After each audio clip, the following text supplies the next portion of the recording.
This is the Hidden Killers podcast with Tony Brueski, featuring retired FBI Special Agent Jennifer Coffindaffer. Will there ever be justice for Ellen Greenberg? And I guess that depends what you mean by justice as well.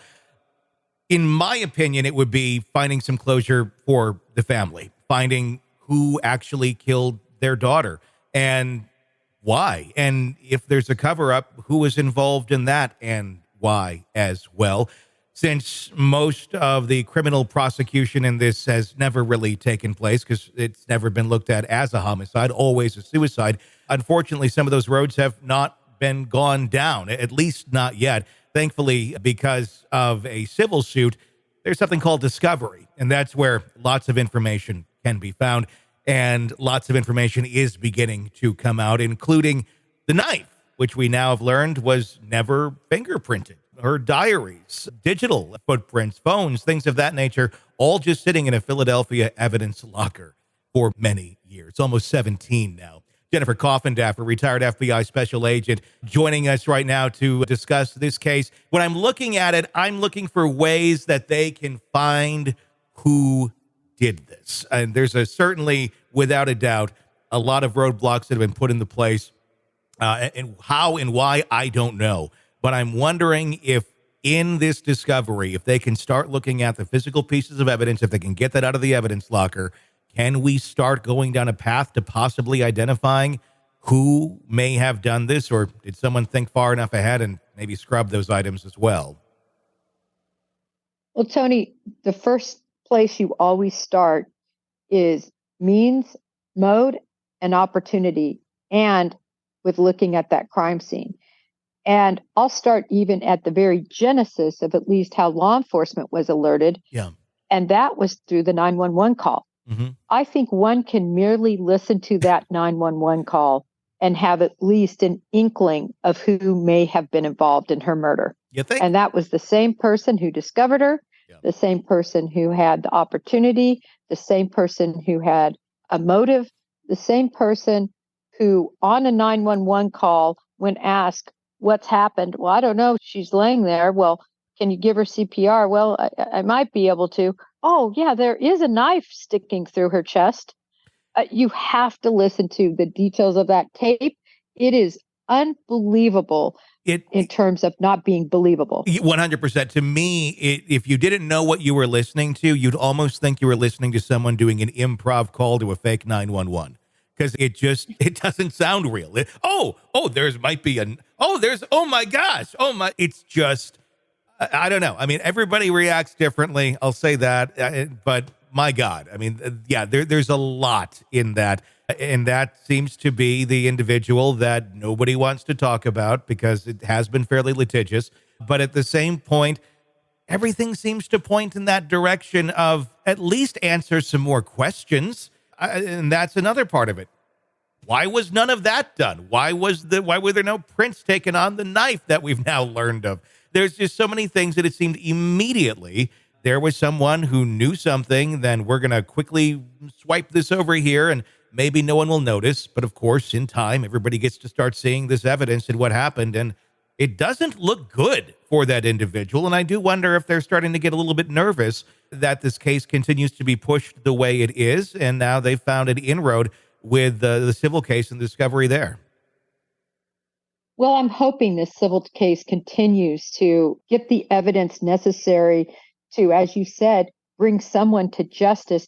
But there are already so many clues. As an example, the whole situation with him, quote unquote, going to the gym and then comes back and breaks in. Mm-hmm. I just want to ask people in your audience, have you ever thought your wife, your sister, your mom was inside and wasn't answering for some reason?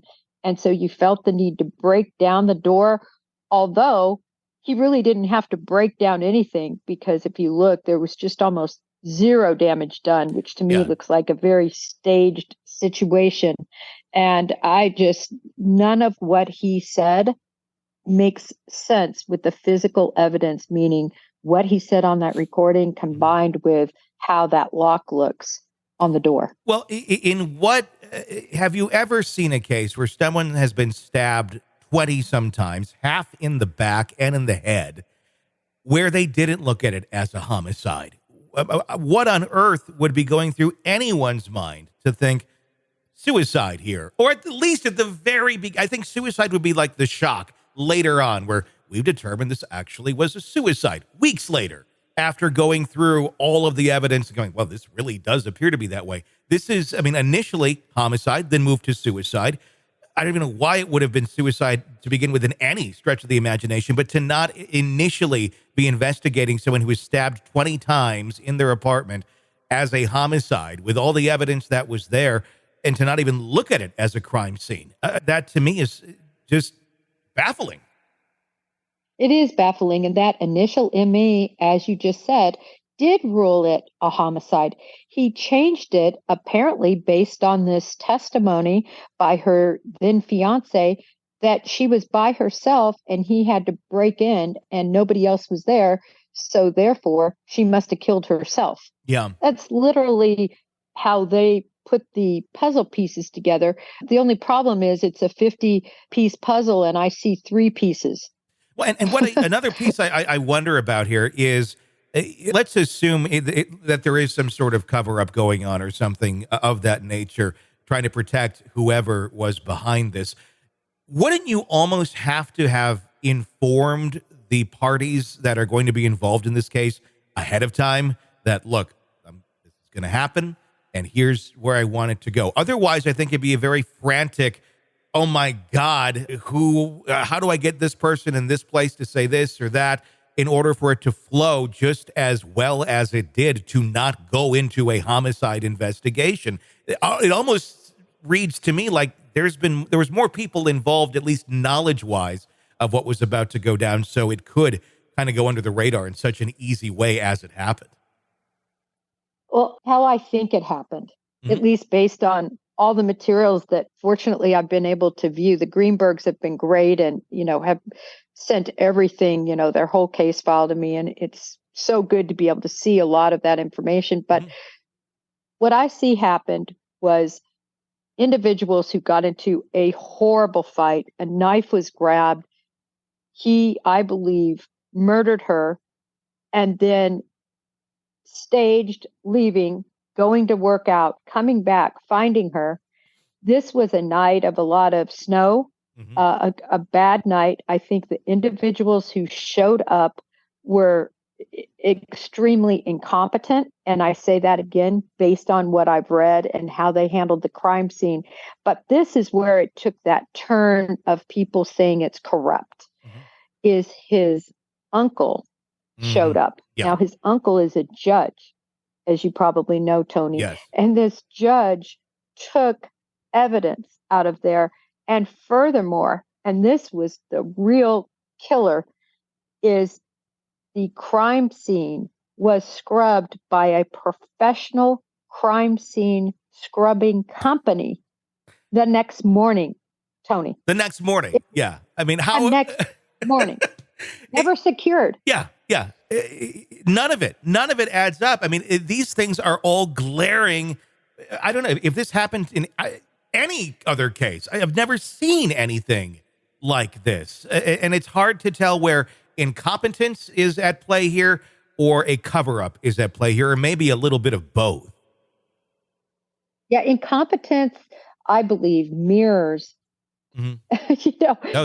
all these mistakes are made and, the manager calls down to the, police department, because that's how it began, this cleanup, and said, listen, can I clean this place? There's blood everywhere. It's a hot mess.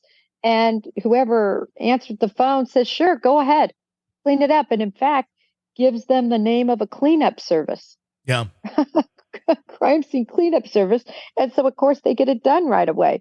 I don't think the apartment manager was in on it per se. I don't think that clerk or whoever answered was in on it. It was just so incompetent, that it could be handled that way. Or it's like, if you don't know what you don't know, you wouldn't realize how serious the situation is. And if you're hired to do a job, you're hired to do a job. But when you get to the law enforcement angle of it and the lack of any sort of investigation there, and the connection to the judge and the high powered, it makes you wonder, was this a crime of passion that then thankfully someone was very well connected and was able to try and get this covered up. And then because very high profile people were involved, possibly in a cover up, that the cover up ends up being worse than, nothing's worse than murder, but it ends up being more confusing than the crime itself, because then you have all these other people now that could have their lives ruined because they were standing up for someone to try and prevent them from getting in some sort of trouble. Right. And again, Tony, I don't have all the facts. Mm-hmm. I have a lot of them. I don't have all the facts to know for sure. I'm just saying that there's definitely reasonable suspicion, let's call it, that would point in that direction. And at the very least, I think all of us say, just examine it. Just see what you find. If it leads nowhere and that person is innocent, then nothing to do with it, great. But at least ask the questions. At least go down the road. Right. At least fingerprint the knife. At the very least. Can we just start with that? Sick of the ads? We are too. Start listening with no commercials now and get access to all of our episodes in advance of everyone else. Become a True Crime Today Premium Plus subscriber on Apple Podcasts. Search True Crime Today Premium Plus on Apple Podcasts or go to our podcast page and sign up now. True Crime Today Premium Plus. Sign up now.